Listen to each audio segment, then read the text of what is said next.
Nagpaalala ang Department of Health sa publiko na kung maaari ay huwag nang gumamit ng vape ang mga Pilipino dahil na rin ito sa posibleng epekto sa kalusugan. Si Gab Villegas sa report.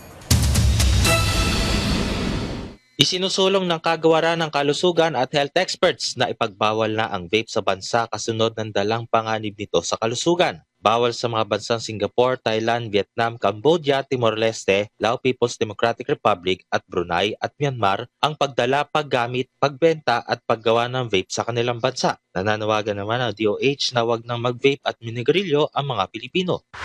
Mas malaki ang tsansa na mabangga ng sasakyan ng mga bata dahil ayon sa pag-aaral ng American Academy of Pediatrics, hindi paganap ang kanilang paningin at pandinig sa pagtukoy ng panganib sa kalsada. Mahirap pa sa kanila makita ang paparating na sasakyan o matukoy kung saan nagmumula ang tunog ng busina. Kaya mahalagang gabayan at bantayan ang mga bata sa bawat pagtawid sa kalsada ng mga nakatatanda.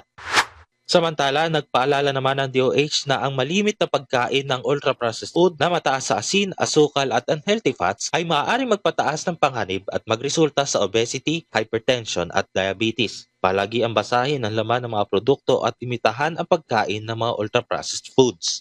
Gab Humilde Villegas para sa Pambansang TV sa Bagong Pilipinas.